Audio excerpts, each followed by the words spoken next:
Hello, Roofless Church. It's me, Pedro, with my hat, my co-star. And today we have a special guest. It's my daughter, Callista. She is the second person on the Infinite Being series that I was mentioning last week with Kelly, my wife. You see, I have to get more guests, but starting with what I got. Growing where you're planted, you know how it is. Well, anyway, today I'm going to ask Callista a couple of questions, and then I'm going to elaborate on her answers. Callista, say hello, Roofless Church. Hello, Roofless Church. Okay, thank you, Callista. So, Callista, I'm going to ask you some questions, and I'd like you to give me an answer. The first question I want to ask you is, where does cheese come from? Horses. Or cows. Yeah, cheese does come from cows. And it comes from horses. Oh, yeah? What kind of cheese do you get from horses? Milk, butter cheese. Okay, and how do horses make cheese? What do they do to make the cheese? They eat hay and then it turns into cheese. Oh, really? Uh-huh. And what do you do with horse cheese? I don't know. Eat them? Okay. Alright, so as you can see, my daughter had answers for where does cheese come from. And as you can see, the answers came from horses. So horses eat hay, and then they make cheese, and we eat the cheese.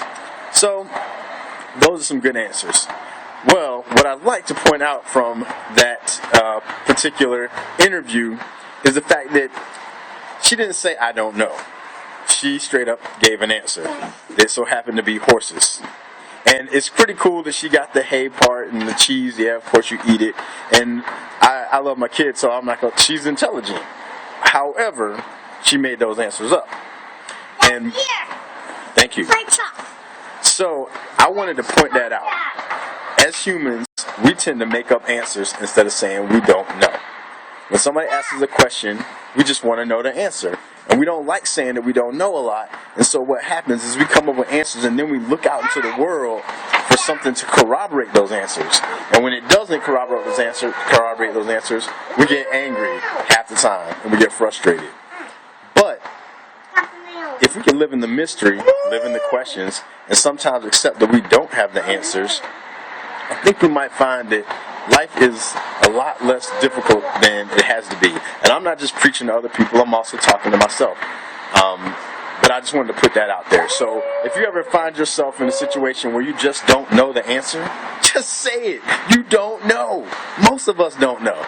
So let's admit that we don't know, and so that we can live out a revelatory experience. We can live our lives and let the answers approach us. Because in reality, the life we live is based off the questions we ask.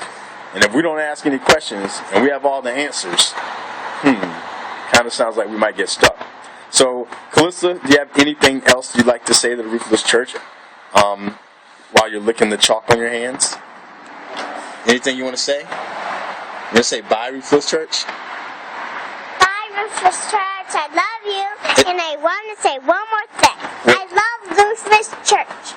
You love Roofless Church? And I love you too.